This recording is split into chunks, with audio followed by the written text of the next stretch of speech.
Hello everyone, hope you all are fine. Students, welcome to Mature Videos. My name is Ruchi Batra. Today we will do chapter number 6, The Railway Junction.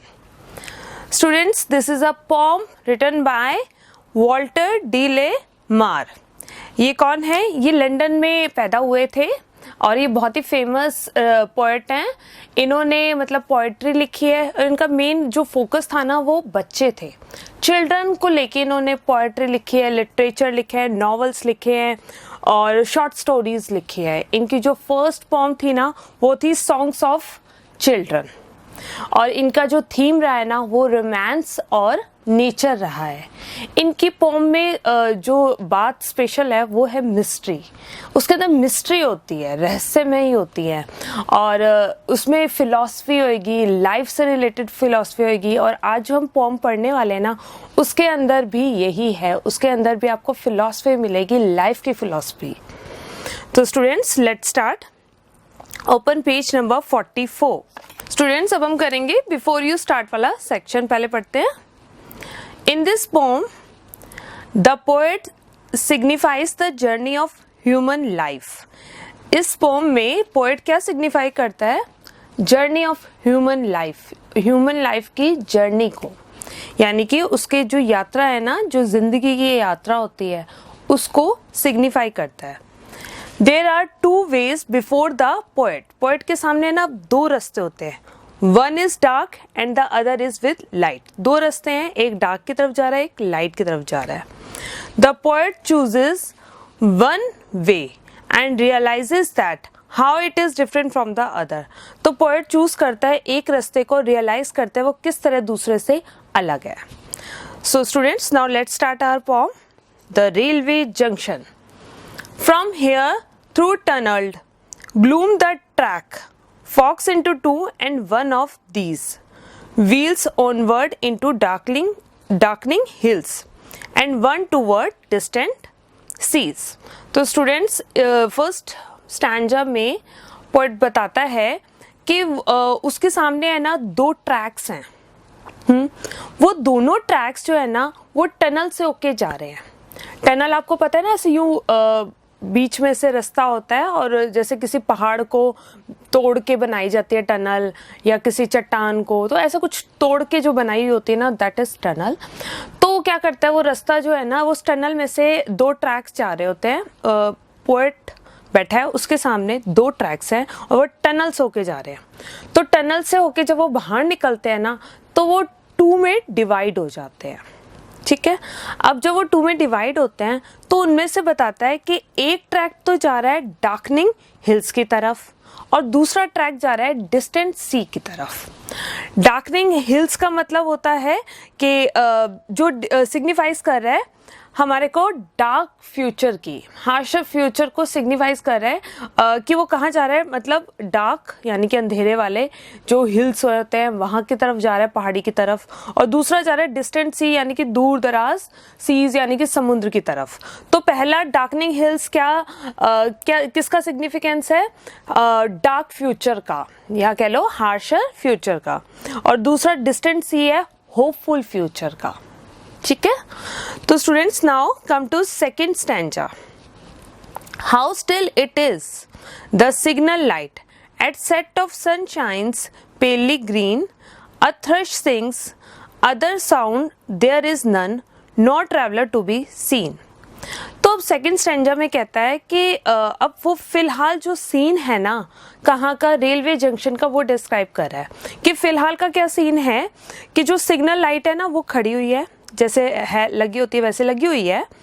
Eight set of sunshine पेली green, यानी कि अब sunset का time हो रहा है और वो सनसेट के टाइम पे क्या हो रहा है वो पेल दिख रहा है. पेल मीन्स होता है नॉट शाइनी नॉट ब्राइट, मतलब वो शाइनी नहीं दिख रहा, वो ब्राइट नहीं दिख रहा, ऐसा पेल हो रहा है, फीका पड़ जाना, हल्का पड़ जाना. और वो कहते हैं वहां पे कौन है? वहां पे सिर्फ एक बर्ड है. आपको एक वर्ड दे रखा है अ थ्रश सिंग. तो थ्रश क्या होती है?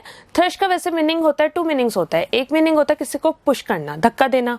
दूसरा मीनिंग होता है बर्ड, यानी कि बर्ड की एक प्रजाति एग्जैक्टली. तो थ्रश क्या है, एक बर्ड है जो कि गाना गा रही है। तो बिल्कुल साइलेंस है प्लेटफॉर्म वहाँ पे, मतलब जंक्शन जो है ना वो पूरा का पूरा साइलेंस है। वहाँ पे कोई आवाज़ नहीं हो रही, वहाँ पे कोई ट्रैवलर नहीं है। यहाँ पे दे रखा है no traveller to be seen, यानी कि वहाँ कोई ट्रैवलर दिखाई नहीं दे रहा, वहाँ पे कोई ट्रैवलर नहीं है। सिग्नल लाइट ऐसे ही लगी हुई है, सन सेट हो रहा है, पेल हो रहा है, और वहाँ पे साइलेंस ही साइलेंस है। सिवाय आवाज़ किसकी है, तो आवाज़ है तो थ्रश बर्ड की गाने की आवाज़ है। Okay, now come to third stanza. Where late there was a throng, and now in peace awhile I sit alone. Though soon at the appointed hour I shall myself be gone.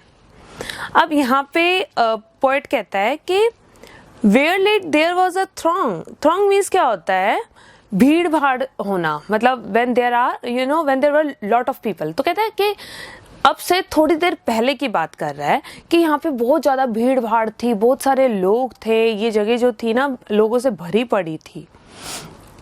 In peace and now in peace a while, कहते हैं लेकिन अब क्या है, अब शांति है। I sit alone, और मैं अकेला बैठा हूँ।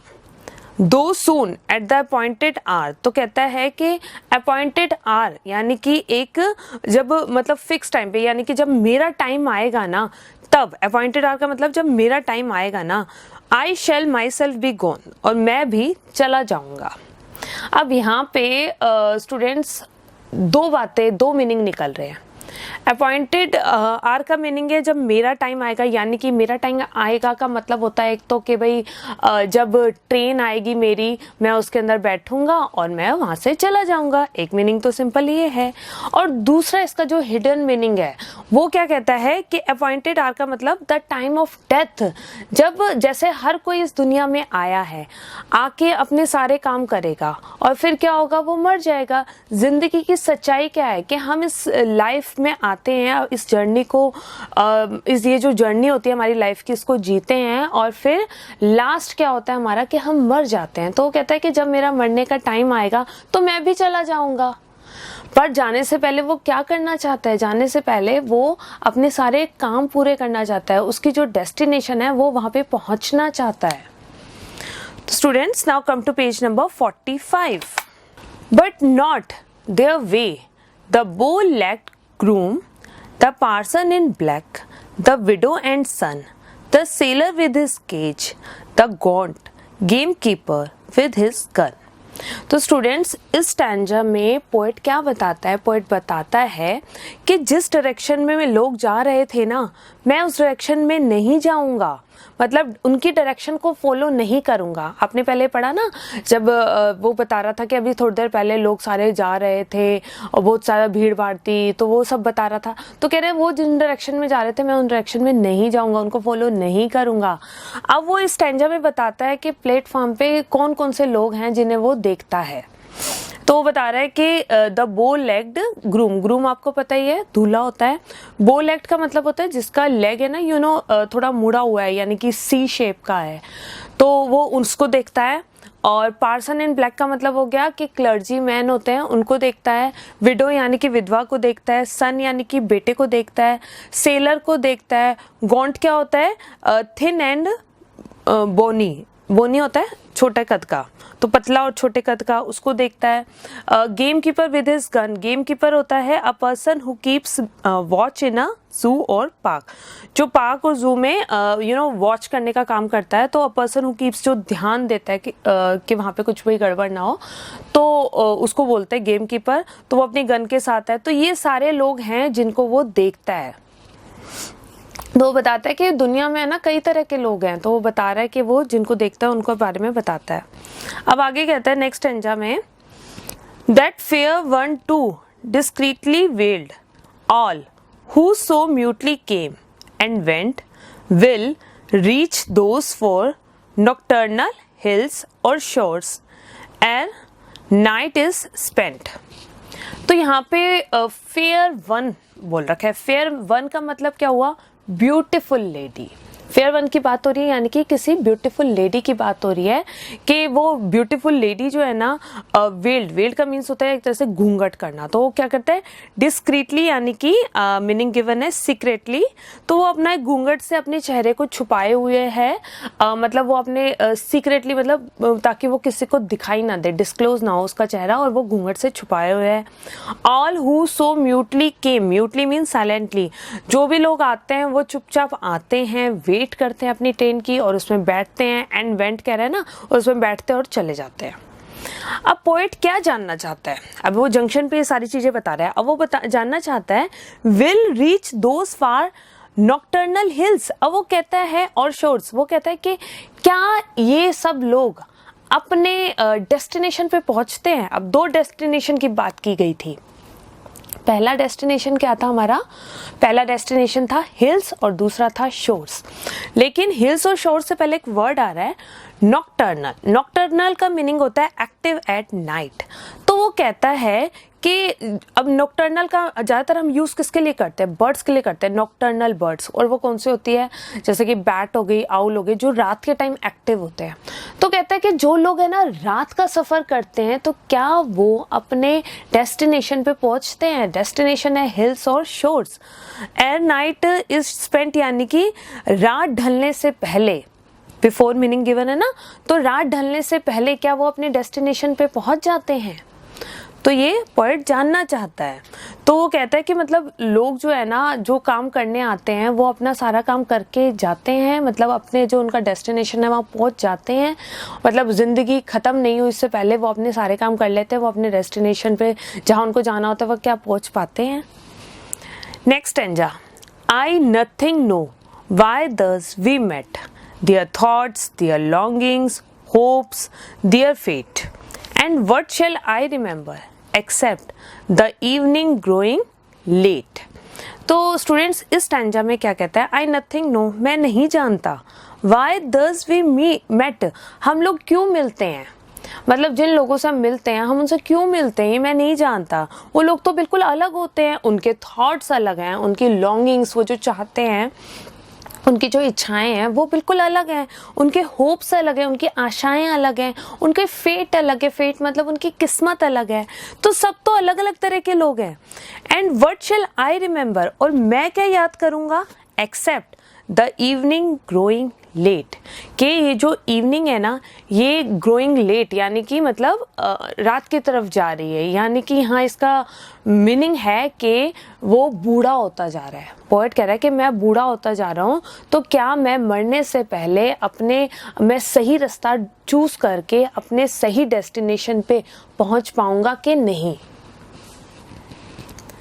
That here, last stanza, that here though tunnel gloom the track forks into two of these, one into darkening hills leads on and one toward distant sea। तो यहाँ पे कह रहा है that here through tunnel gloom the track, तो कहता है फिर वही बात बोलता है कि इस टनल से निकल के ट्रैक्स अलग अलग हो जाते हैं, दो ट्रैक हो जाते हैं।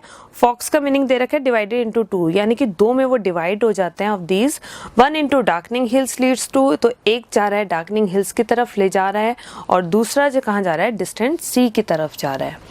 तो अब वो पोएट जानना चाहता है कि अब जब उसकी लाइफ ख़त्म होने वाली है, अब वो बूढ़ा हो गया है, अब वो कभी भी मर सकता है, तो क्या वो सही डेस्टिनेशन पे जा रहा है, सही रास्ता चूज कर रहा है। स्टूडेंट्स इस पोएम को देखो, एक तो तरीका ये है, हम इस पोएम को बहुत सीधे तरीके से लेते हैं।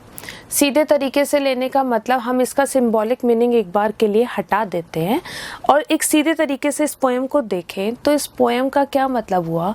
इस पोएम का सीधा सा मतलब हुआ कि पोएट है वो कह रहा है कि है ना दो ट्रैक जा रहे हैं, एक डिस्टेंट सी की तरफ जा रहा है, एक डार्कनिंग हिल्स की तरफ जा रहा है। और कहाँ से निकल के जा रहे हैं वो दोनों ट्रैक? टनल के बीच में से निकल के जा रहे हैं। टनल के बीच में से निकल के जब वो बाहर जाते हैं तो उनके दो में डिवाइड हो जाता है, और एक रास्ता जाता है डार्कनिंग हिल की तरफ और दूसरा जाता है डिस्टेंट सी की तरफ। तो फिर वो कहता है कि दूसरे स्टैंजा में अगर देखें, अगर हम इसका सिंबॉलिक मीनिंग हटा दें और उसके अलावा देखते हैं, तो दूसरा मीनिंग तो ये कहता है कि वहाँ पर है ना बहुत साइलेंस है, वहाँ पे कोई आवाज़ नहीं हो रही है, जो सिग्नल लाइट है वो भी स्टिल खड़ी है, और वहाँ पे जो सन है वो अभी तक मतलब सनसेट के टाइम पे वहाँ पे है ना मतलब शाइनी नहीं है सन, अभी वो डल हो रखा है, और बिल्कुल शांति है। कहाँ पे? जंक्शन पे बिल्कुल शांति है, सिवाय एक ही वहाँ पे आवाज़ है। किसकी आवाज़ है? गाने की आवाज़ है। किसके गाने की आवाज़ है? एक बर्ड के गाने की आवाज़ है जिसका नाम है थ्रश। थ्रश बर्ड की एक प्रजाति है जो कि गाना गा रही है वहाँ पे, और वहाँ पे कोई भी एक भी वहाँ पे ट्रैवलर नहीं है। ट्रैवलर कौन होता है? जो यात्री होते हैं, जो यात्रा करता है ना उसको बोलते हैं ट्रैवलर। तो कहते हैं यहाँ पे तो एक भी ट्रैवलर भी नहीं है। फिर वो नेक्स्ट में बताता है कि थोड़ी देर पहले यहाँ पे तो बहुत ज़्यादा भीड़ भाड़ थी, लोग जो थे खूब सारे थे। जब उनकी ट्रेन आई तो वो ट्रेन के अंदर बैठे और वो चले गए। तो ऐसे कह रहा है कि मैं अभी वेट कर रहा हूँ, यहाँ तो बहुत शांति है। जब मेरी ट्रेन आएगी तो मैं भी इंतज़ार कर रहा हूँ उसका। जब वो मेरी ट्रेन आएगी तो मैं रुकेगी वो ट्रेन, मैं उसके अंदर बैठूंगा और फिर मैं भी चला जाऊँगा। तो ये सिंपल वे में कहानी चल रही है जिसमें मरने की बात, बूढ़े होने की बात हम नहीं कर रहे हैं। फिर वो अगले स्टैंजा में कहता है कि जब मैं पहले यहाँ था ना, थोड़ी देर पहले, यहाँ पे मैंने कई तरह के लोग देखे। उसने विडो देखी, उसने सन देखा, उसने पार्सन देखा, उसने बो लेग्ड ग्रूम देखा, उसने सेलर देखा, उसने गॉन्ट देखा, उसने गेम कीपर देखा। तो उसने बताया कि मैंने ये सब को देखा, इन लोगों को देखा। फिर वो कहता है कि सब लोग आते हैं जंक्शन पे, चुपचाप बैठते हैं, वेट करते हैं अपनी ट्रेन की, और फिर वो उसके अंदर बैठते हैं और फिर वो उसके अंदर से चले जाते हैं बैठ के। फिर कहता है कि कुछ लोग रात का सफ़र भी करते हैं। रात का सफ़र जो करते हैं वो जैसे बर्ड्स, एक तरह से कह लो कि वो रात में जैसे एक्टिव होती है ऐसे वो भी एक्टिव होते रहते हैं, रात का सफ़र करते हैं और सुबह तक क्या वो अपनी डेस्टिनेशन पे पहुँच पाते हैं। और उसके बाद वो कहता है कि जिन लोगों को मैंने देखा या जिनसे मैं मिला उनके बारे में तो मैं कुछ भी नहीं जानता।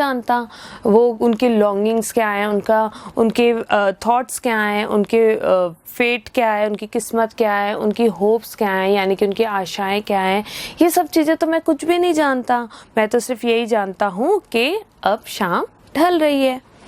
और फिर वो लास्ट स्टैंजा में फिर यही बात बोलता है कि ये जो दो ट्रैक्स जा रहे हैं, टनल से होके जाते हैं दोनों, एक डिस्टेंट सी की तरफ जा रहा है और एक जा रहा है डार्कनिंग हिल्स की तरफ। तो कौन सा चूज़ करना चाहिए, डार्कनिंग हिल्स वाला या फिर हमें डिस्टेंट सी वाला चूज़ करना चाहिए? अगर हम सिंपल मीनिंग देखें तो ये पोएम का सिंपल मीनिंग है कि बिल्कुल सिंपली ये बात कही जा रही है, इसमें अगर हम सिंबॉलिक नहीं जाते तो। लेकिन अगर हम इसका सिंबॉलिक मीनिंग देखते हैं तो सिंबॉलिक मीनिंग हमें ये बताता है कि ये जो पूरी पोएम है ना, ये लाइफ जर्नी से रिलेटेड है। इसमें आपने जब बिफोर यू स्टार्ट पढ़ा था तो उसमें बोला था ना कि इसमें पोएट जो है ना सिग्निफाइज कर रहा है किसको? जर्नी ऑफ ह्यूमन लाइफ की जर्नी को सिग्निफाइज कर रहा है कि हर इंसान इस दुनिया में आता है किस लिए? कि वो अपने, उसको जो भगवान ने काम दिए हैं ना, उसकी जो ड्यूटीज़ उसको दी हैं कि तुम्हारे को ये ड्यूटीज़ निभानी है, तो वो जब दुनिया में आता है ना, अपनी ये सारी ड्यूटीज़ को निभाने के लिए आता है। जब वो अपनी ड्यूटीज़ निभा लेता है और सही तरीके से सारे काम कर लेता है, उसका जो डेस्टिनेशन है वो वहाँ तक पहुँच जाता है। फिर भगवान का कभी बुलावा आ जाए तो वो चला जाएगा। तो वो कहता है कि क्या हर कोई अपने जो उसको ड्यूटीज़ दी जा रही है, क्या हर कोई उसको पूरा निभा पा रहा है? क्या हर कोई अपने डेस्टिनेशन पे पहुंच पा रहा है? हर किसी के आगे जब दो रास्ते होते हैं तो कितना मुश्किल होता है सही रास्ता चूज़ करना।